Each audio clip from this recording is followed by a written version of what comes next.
근데 제가 해본 경험상, 저희 얼마 없는 경험상 제가 느끼기에는 자기소개서는 취업에 절대적인 영향이 가는 게 아니다. 하지만 자기소개서 때문에 서류가 붙고 떨어지는 게 정해지는 건 아니지만 결국에는 1차, 2차, 뭐 3차까지도 있는 경우도 있고, 이런 면접을 가서는 자기소개서를 위주로 면접을 보게 되기 때문에 그 내용 때문에 결국엔 최종 당락은 거기서 갈릴 수 있다. 서류 합격하나 최종에서 떨어지나 결과는 탈락인 게 똑같은 거니까, 서류가 떨어진다.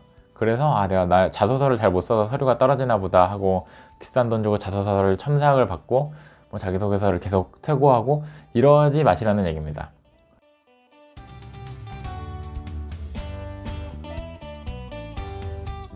네, 안녕하세요. 경세준입니다.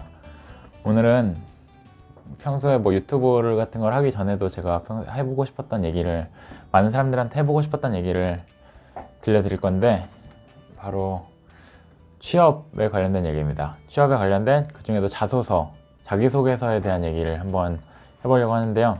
일단 자기소개서를 굉장히 많은 돈을 주고 첨삭을 받으시는 분들도 있고, 실제로 저도 자기소개서를 뭐 이렇게 여기저기 인터넷 사이트 같은 데서는 첨삭을 요청을 해서 받아보기도 하고 했지만, 자기소개서는 사실 그냥 자기소개서예요.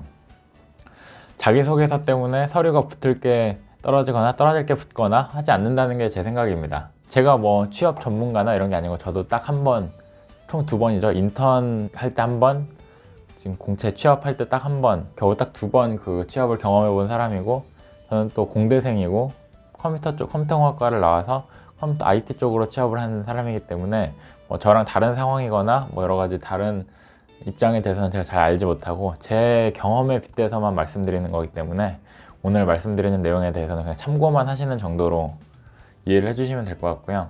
그래서 저도 뭐 어떤 곳에서는 자소서가 당락을 결정할 수도 있고 뭐 이렇다고 할지 저는 잘 모르겠어요. 근데 제가 해본 경험상, 저희 얼마 없는 경험상 제가 느끼기에는 자기소개서는 취업에 절대적인 영향이 가는 게 아니다. 하지만 자기소개서 때문에 서류가 붙고 떨어지는 게 정해지는 건 아니지만 결국에는 1차, 2차, 뭐 3차까지도 있는 경우도 있고, 이런 면접을 가서는 자기소개서를 위주로 면접을 보게 되기 때문에 그 내용 때문에 결국엔 최종 당락은 거기서 갈릴 수 있다. 뭐 이거를 이해를 해주셔야 될 것 같아요.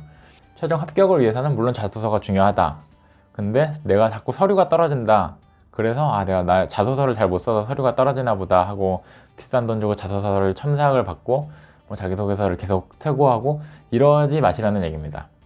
일단은 스펙이나 뭐 정량적인 수치로 1차 서류를 걸러내고, 그 다음에 이제 1차 면접에서부터 자기소개서를 보기 시작하는 거지, 뭐 처음에 서류부터 자기소개서를 그 몇천 명, 몇만 명을 다 읽어본다는 건 사실, 제가 어떤 것들을 지원했었고 보여드리고 말씀을 드리겠습니다. 오늘 제가 썼던 자기소개서들도 보여드릴 거고, 뭐 이런 자기소개서를 쓰는 팁 같은 것도 말씀을 드릴 건데, 일단 뭐 어디를 어떻게 붙었는지를 보셔야 이게 믿음이 갈 만한지, 뭐 경험이 저도 많진 않지만 그 얼마 안 되는 경험이라도 어떤 건지를 보여드려야 그래도 좀 믿음을 갖고 보시겠죠. 저는 일단 자소설닷컴이라는 데를 취업할 때 굉장히 잘 썼어요. 자, 일단 취업을 2016년 상반기 인턴, 하반기 공채 이렇게 썼었고요. 그때 자소설닷컴에 썼던 것들을 한번 보면서 말씀을 드리겠습니다. 지금 이제 여기 화면을 보시면 제가 상반기 인턴을 지원을 했었고 16년도에 하반기 공채를 해서 지금 다니는 회사를 17년도부터 계속 다니고 있는 거고요. 일단 뭐 합격한 데를 보면은, 서류 합격했던 데는 뭐 다 IT 회사죠. 코오롱 베니트, 뭐 신한금융투자, NC소프트, LIG 넥스원, 이베이 코리아, 뭐 현대만화, 삼성 SDS 뭐 이런 데 서류는 이렇게 합격을 했었고, 이 중에 면접을 갔던 거는 CJ 오쇼핑이랑 삼성 SDS 그리고 NC소프트, 이렇게 면접을 갔던 것 같아요. 일단 인턴은 방학 때, 여름방학 인턴을 뽑는 회사 자체가 별로 많지 않기 때문에 그 정도 면접을 받고, 저는 삼성 SDS에 최종 합격을 해서 여기서 인턴을 하고, 결국엔 뭐 최종 합격도 했지만 여기를 안 갔고요. 그리고 상반기 인턴에서 불합격한 곳들, KTH, 뭐 이런 GS칼텍스, 뭐 KT, 현대, LGCNS 뭐 이런 데를 많이 썼었는데, 인턴 서류에서는 인턴 때는 서류가 다 떨어졌습니다. 여기는. 그래서 딱 보시면은 아시겠지만 오히려 더 객관적으로 봤을 때 취업을 준비하시는 분들이 봤을 때 오히려 더 안 좋은 회사인데 서류가 떨어질 수도 있고 더 좋은 회사인데도 서류가 붙을 수도 있고 뭐 이거는 알 수 없는 거기 때문에 제가 또 하나 여기서 말씀드릴 거는 취업을 할 때 서류를 쓸 때 지레 겁먹어서 안 쓰지 말라는 겁니다. 어차피 서류 쓰는데 돈 드는 거 아니고 면접 보는데 돈 드는 게 아니니까 오히려 면접비를 받으면 받았지 돈이 드는 게 아니기 때문에 여기저기 다 써보시라는 거예요. 오히려 더 좋은 회사가 붙고 안 좋은 데가 떨어지는 경험을 저도 많이 해봤거든요. 뭐 좋은 회사와 안 좋은 회사는 개인적인 그 생각의 차이가 있을 수 있겠지만 일단 인턴은 이렇게 해서 제가 삼성 SDS에서 인턴을 했어요. 그리고 삼성 SDS에서 여름방학에 인턴을 했다 보니까 그게 나름 꽤 충실한 스펙이 됐었겠죠. 그래서 이제 하반기 공채 때는 진짜 닥치는 대로 다 썼습니다. 일단 저도 이 자소설닷컴에서 공고가 뜨는 것 중에 중견기업, 대기업들은 공채 일정이 뜨는 거는 컴퓨터공학과 IT 쪽에서 갈 수 있는 데는 다 썼어요. 분야를 막론하고 제가 어디 가고 싶은 회사가 있는 게 아니라 저는 인턴을 해보고 삼성 SDS보다는 다른 데를 가고 싶다는 생각을 좀 해서 여러 수많은 곳을 썼고 일단 불합격한 데부터 보여드리면 불합격한 것만 해도 이렇게 많아요. 보시면 뭐 은행, 산업은행부터 해서 KCC, 뭐 농협, 하나탈레스, 한전, 뭐 동부그룹, 예보, 금감원, 뭐 라인, 현대자동차, 뭐 기아자동차, 뭐 이렇게 한국은행도 썼었는데 여기도 서류 떨어졌고 여기는 다 서류가 떨어진 거예요. 그리고 이제 합격한 것들을 보여드리면 뭐 엄청 많죠. 그리고 합격한 데들 중에도 다 면접을 간 게 아니라 이 중에 뭐 인적성 같은 시험에서 떨어진 경우도 있고 뭐 1차 면접에서 떨어진 경우도 있고 뭐 2차 면접에서 떨어진 경우도 있고 뭐 최종 면접을 갔는데 제가 안 간 경우도 있고 뭐 이런 거는 많은 경우가 있겠죠. 이렇게 딱 대충 보시면 이런 것들을 제가 지원을 했었고 합격을 했었고 최종까지 합격해서 입사를 할 수 있었는데 제가 안 가거나 한 곳은 이 중에 우리 FIS, 교문결제원, 하나 SNC, IBK 캐피탈, 신세계그룹, LG CNS, 그리고 삼성 SDS 이렇게는 최종 합격을 했거나 아니면 최종 면접을 안 갔거나 이런 회사들입니다. 나머지는 뭐 인적성에서 떨어졌거나 1차, 2차에서 떨어졌거나 뭐 다 이런 곳이고요. 이렇게 보시면은 오히려 최종 합격한 곳들이 더 괜찮은 회사들이 많아요. 왜냐면은 전 초반에 면접을 또 많이 보는 게 중요한 게 제가 오늘 면접 얘기를 하려고 한 건 아니긴 한데 서류를 많이 쓰는 게 중요한 게 서류를 많이 써야 인적성도 다양하게 볼 수 있고 면접도 많이 할 수 있어서 오히려 초반에 저는 면접을 갔을 때 너무 떨어가지고 말을 못 하겠는 거예요. 그래서 저는 그때 청심환을 했어요. 근데 오히려 별로 붙어도 가고 싶은 마음이 없는 회사들도 많이 썼거든요. 왜냐면 저는 삼성 SDS 인턴을 하고 전환 면접을 봤기 때문에 안전빵이 있었기 때문에 삼성 SDS도 되게 좋은 회사잖아요. 여기보다 안 좋은 회사는 당연히 합격해도 여기를 붙으면 안 가겠죠. 근데 더 안 좋은 회사도 다 썼어요. 혹시 삼성 SDS도 떨어질 수도 있고 그렇게 가면 제가 마음도 편하고 하다 보니까 대답도 잘하게 되고 경험치가 쌓이니까 면접이 재밌어지더라고요. 그러다 보니까 이제 나중에 후반부에 봤던 면접들은 진짜 제가 면접에서 제가 생각해도 되게 잘 봤다 이런 생각을 하고 나올 정도로 면접 그 하반기 6개월 동안 면접을 보면서 제 면접 스킬이 쌓이게 되더라고요. 뭐 일단 면접에 대한 건 혹시 다음에 기회가 되면 따로 말씀드리기로 하고 오늘 자기소개서에 대해서 말씀을 드리겠습니다. 대충 합격한 거 몇 개만 보면 뭐 우리 FIS를 보면은 이때 당시에 질문이 아래 제시어를 활용하여 본인의 가치관과 삶의 경험을 담은 에세이를 뭐 이런 거 다 뻔하거든요. 사실 지원 동기, 목표하는 비전, 뭐 여기서 필요한 역량을 갖추기에 어떤 것을 경험을 했냐, 창의적 사고를 바탕으로 인한 변화에 대하여 뭐 이런 식으로 막 쓰라고 하죠. 보통은 뭐 자유주제는 없고 대기업이나 중견기업 어느 정도 이런 회사들은 대부분 이렇게 주제를 주고 해요. 근데 주제가 보통 다 비슷해요. 지원 동기 이런 거 나올 거고 이 회사에 오기 위해 어떤 거를 할 거냐, 어떤 노력을 해왔냐, 아니면 창의적인 경험으로 해온 게 어떤 게 있냐, 어떤 경험이 있냐, 자기의 경험을 풀어내는 거, 아니면은 뭐 여기에 입사를 해서 어떤 일을 하고 싶고 지금 어떤 부서에서 어떤 일을 하고 싶고 이 회사에서 미래 10년 후, 20년 후 어떤 걸 하고 싶냐, 아니면은 좀 특이한 경우에는 뭐 어떤 특정 주제에 대해서 에세이 같은 거를 쓰는 느낌으로 하거나 결국엔 이 틀 안에서 모든 질문이 다 있거든요. 그래서 제가 이 자소서를 이렇게 많이 쓸 수 있었던 이유도 결국에는 질문이 다 다르지만 다 돌려 쓸 수 있어요. 처음 자소서 한 10개까지가 힘들지, 그 10개 정도가 넘어가고 나면은 결국엔 그 10개 정도 쓰면서 쌓였던 내용들이 얼추 일맥상통하고, 그걸 어떻게 변형하느냐예요. 물론 그걸 그대로 복사 붙여넣기 하면은 그 질문이랑 좀 안 맞을 수도 있고, 그 회사 이름만 바꿔서 내는 거는 절대 안 되죠. 왜냐면 나중에 결국에는 면접이나 가서 내용이 좀 안 맞아버리면 안 되니까. 저는 그래서 제가 쓸 수 있는 무기를 몇 개를 만들어냈어요.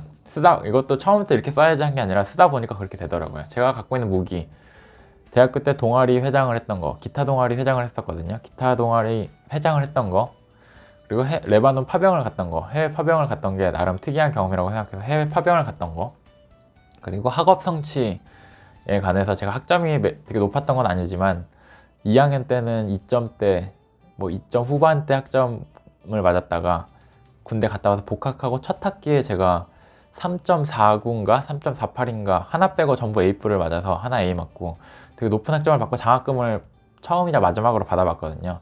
근데 이거는 뭐 특별한 경험인 건 아닌 게, 대부분의 남자들이 군대 갔다 오고 첫 학기에는 뭐 친구도 없고 하니까 공부만 열심히 하면서 학점 잘 나오는 경우, 또 군대 가기 전에 학점이 떨어지는 경우 많잖아요. 그거를 성장의 경험으로 삼았고, 그 세 가지 정도를 제가 주 무기다 라고 생각하고 거기서 바운더리를 넓히는 거예요. 예를 들면은 제시어를 활용하여 본인의 가치와 삶의 에세이를 작성해 주세요. 도전, 성공, 실패. 도전, 이건 제가 얘기했던 어떤 거든 다 끼워 맞출 수 있는 거예요.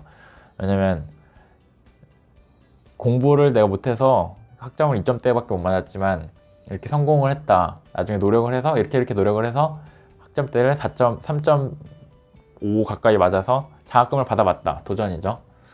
그리고 뭐 동아리도 활동을 하면서 동아리 활동 내에서 어떤 도전을 했다. 아니면 뭐 해외 파병을 가서 이렇게 도전을 했다. 근데 여기서 중요한 거는 이 세 가지를 다 써먹을 수 있는 포괄적인 주제죠. 근데 내가 해외 파병을 정말 가고 싶어서 열심히 지원을 해서 해외 파병에 도전을 해서 성공을 했다. 해외 파병을 열심히 잘 했다. 이렇게 쓰면 안 돼요. 여기서 보시면 동아리 회장을 해서 1년 동안 열심히 동아리 회장에 대한 도전을 해서 동아리를 잘 이끌었다. 이런 단순한 내용이 아니라 그 안에서 동아리 회장인데 뭐 동아리 정기 공연을 기획해서 이런 거를 해서 잘 해냈다. 이런 하나의 스토리잖아요. 근데 동아리 정기 공연 기획, 이거는 물론 있었던 일을 쓴 거지만 이런 식으로 다른 데서는 좀 안 맞는 게 있으면은 그 안의 내용은 조금 만들었어요. 예를 들어서 제가 쓴 것 중에는 파병, 동아리 활동 얘기 다른 것, 이런 거, 동아리 회장이 됐을 때 신입생을 받는 시즌이 되었고 창의적 사고를 바탕으로 했다, 뭐 이런 거 있으면은 신입생을 받는 시즌이 되었는데 뭐 수업이 없는 시간마다 신입생을 받기, 이렇게 해서 레슨 시간을 정해놓는 거다, 이런 걸 내가 아이디어를 써서 했다, 이런 거는 한 적이 없어요. 이 정도는 좀 과장을 한 거죠. 원하는 이런 창의적인, 제가 했던 일 중에 창의적인 사고를 한 건 없으니까. 근데 동아리 회장을 한 거는 팩트. 근데 여기서 원하는 시간을 체크해서 뭐 이렇게 레슨 시간을 정하고 뭐 이렇게 만들겠다고 한 거는 과장인 거죠. 이런 내용을 만들어서. 근데 이거를 말도 안 되는 거짓말을 하면 안 되는 게, 제가 있었던 일에 대한 걸 해야, 어차피 이거는 서류를 통과하려고 쓰는 게 아니에요. 나중에 면접 1차, 2차, 최종 면접을 가서 면접관들이 이걸 보고 나한테 질문을 할 거를 대비해서 쓰는 거기 때문에 말도 안 되는 얼토당토 않는 내용을 쓰면 안 되고, 내가 있었던 일을 조금 각색을 해서 좀 과장을 해서 쓴다는 거지, 동아리 회장도 안 했는데 동아리 회장을 했다고 쓴다, 이러면 사실 질문 몇 번 하다 보면 뽀록 나고 내가 안 했던 거라는 그 이미 위축되어 있기 때문에 면접에서 자신감 있게 할 수가 없거든요. 있었던 일인데 그거를 좀 더 이렇게 내가 생각을 해서 이건 내가 한 거다 자꾸 세뇌를 시켜야 돼요. 지원 동기 또 궁금하죠. 근데 이런 것도 지원 동기도 그 회사에 맞게 써야 돼요. 그 회사에 맞게, 그리고 나의 경험에 맞게. 지원을 동기가 내가 여기 회사에 와서 이거를 잘 할 수 있다, 그냥 난 이 회사가 좋아서 여기를 지원했다가 아니라 나의 어떤 장점이 있기 때문에 이 회사에 어떤 도움을 줄 수 있다. 왜냐면 애초에 회사는 나를 돈을 주고 내가 이 회사에 기여를 하기 위해서 쓰는 거지, 내가 좋아 보이는 회사 그냥 갈 수 있게 해주는 게 아니니까 이 회사 입장에서 나를 뽑아야 될 이유, 이것도 보면은 여기서 은근슬쩍 어필하는 거죠. 삼성 SDS에 뭐 이런 데서 근무를 했다.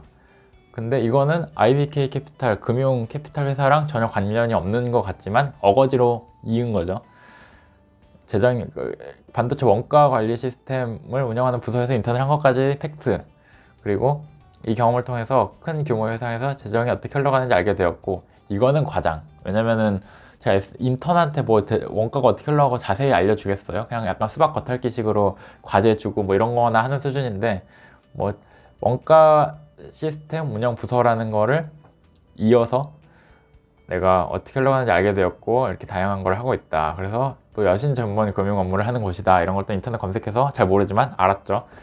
그래서 큰 책임감과 자부심이 필요한 업무고, 이런 시스템 운영하는 거, 이런 게 내가 있다. 이런 삼성 SDS에서 인턴하면서 이런 업무를 해봤고, 이런 장점이 있기 때문에.